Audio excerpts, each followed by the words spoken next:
Beginilah cara pria ini mandi.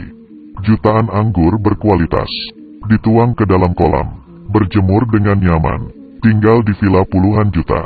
Lukisan cantik digantung ke setiap ruangan. WC rusak juga tidak diperbaiki. Pergi ke kolam buang air. Mobil mewah ratusan juta. Setiap hari ganti. Setiap hari makan tidur. Kehidupan yang santai. Kenapa tidak ada yang peduli? Kehidupan masa depan. Wabah virus. Ia menjadi orang terakhir di bumi. Berkendara ke seluruh Amerika. Satu pun tidak ada yang hidup. Ia merasa stres. Petunjuk terakhir. Menemukan sebuah villa. Dan membawa barang kuno. Menghias rumah. Karena kepunahan manusia. Tidak peduli pandangan duniawi. Belanja ke supermarket. Lihat apa? Langsung diambil. Dan tidak perlu bayar. Merasa tidak puas dengan bola bowling. Ambil lampu dan akuarium.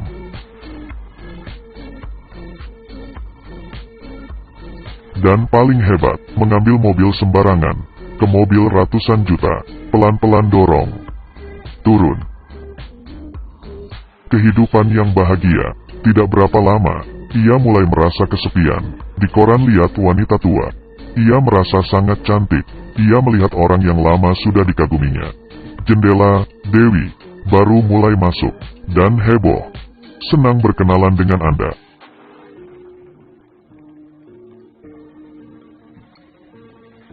Hidup seorang diri sangat bosan. Ia gambar senyuman di bola. Berkata bosan. Malamnya, ia tidak bisa tidur. Mulai membentuk salib. Dan meminta ke Tuhan seorang wanita. Villa bagus berubah jadi tempat sampah. Kolam renang berubah jadi toilet. Harapan pria tidak jadi kenyataan. Seharian, ia minum sendirian. Puluhan juga anggur. Dituang ke kolam. Dan sambil merendam. Setelah hidup sendirian selama setahun, ia tidak tahan. Demi dirinya, mencari tempat. Menulis di batu.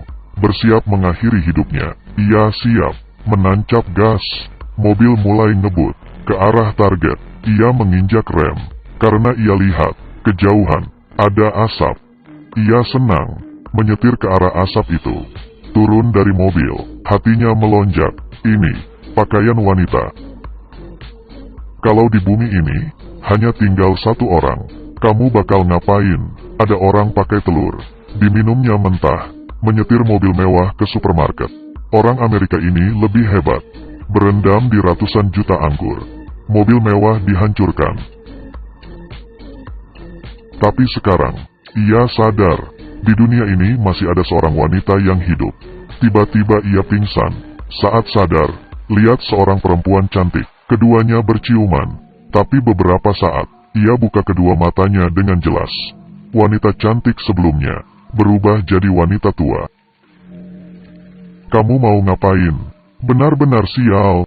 Ternyata, yang tadi, semuanya hanya mimpi. Wanita berkata, ia mendapatkan pesan. Meski enggan, dia tetap wanita. Ia mengajak wanitanya mampir ke rumahnya. Dengan cepat, ia menyesal. Karena, ia tidak cocok dengan wanita itu. Manusia akan punah. Wanita tetap mengikuti aturan. Melihat penyeberang jalan, mobil harus berhenti. Akhirnya, ia tidak tahan, dan menyetir mobil masuk ke supermarket. Keduanya tidak senang. Esok harinya, wanita pindah ke sebelahnya. Pria kesal, pergi ke sana. Wanita tidak menghiraukannya, karena menurut dia, yang paling terpenting, mereproduksi manusia. Jika pihak lain membenci, keduanya tidak bisa hidup. Masing-masing balik rumah. Wanita mencintai kehidupannya. Di perkarangan, menanam buah. Ia merasa terhina. Tengah malam, ia mencabut semuanya. Diam-diam, ia tergerak karena ketulusan wanita. Akhirnya, ia pertama kalinya membantu wanita untuk mengatasi air. Keduanya bertemu, memutuskan untuk memproduksi manusia. Setelah mengenal, ia tidak sabar, mulai membuat ide. Tapi wanita ingin sesuai perasaan. Harus nikah dulu. Pernikahan direncanakan esok harinya. Ia sangat senang. Saya tidak tahu. Mimpi buruk baru aja dimulai. Siapa yang kasih tamparan ke pria ini? Sehari sebelum pernikahan, ia sibuk menyiapkan secara detail dan detail. Tapi pria tidak peduli. Melakukan apa yang ia mau.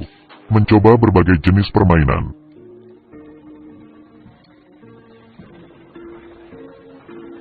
Di hari pernikahan, wanita memakai baju nikah, masuk ke pelaminan.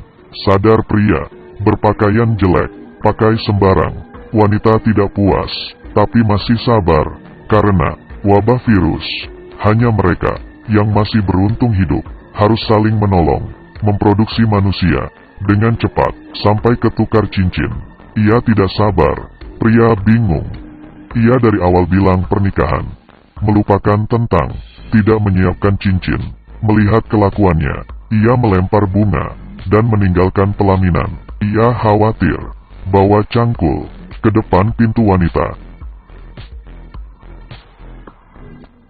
Melihat dekor kamar pernikahan, ia mengerti, wanita susah payah. Ia dengan tulus minta maaf, mengajaknya jalan-jalan, dan menyiapkan hadiah. Saya ada hadiah untuk kamu. Tidak mungkin memberikan palu kecil sebagai hadiah. Jangan salah paham, ia tidak buruk. Tujuan utamanya adalah toko emas. Pukul ke kaca, ada cincin. Hati wanita membaik. Pernikahan tetap berlanjut. Setelah menikah, wanita mengambil inisiatif, beradaptasi dengan gaya hidup pria, menemaninya bermain banyak jenis permainan. Inisiatif bertemu mantan pacarnya, saling menyapa, bersahabat, membantingkannya keluar. Setelah bersama, ia mulai menerima wanita. Ternyata, hari bahagia tidak berlangsung lama. Terjadi kecelakaan. Sore itu, saat mereka keluar jalan-jalan, tiba-tiba ada sebuah mobil mewah di samping. Pria itu turun dari mobil. Di dalam mobil, keluar seorang wanita muda. Ternyata, ia juga menemukan pesan. Lalu ke sini, melihat wanita cantik di depan matanya. Ia menyesal, pernikahan ini terlalu cepat. Yang satu istri yang tua dan lemah, satu lagi wanita muda yang cantik. Terakhir bagaimana ia memilih masa depan manusia, kemana harus pergi. Ini adalah 3 episode pertama dari film Pria Terakhir di Bumi. Keseluruhan cerita penuh dengan kreativitas. Kelihatannya sangat nyata, layak untuk dilihat.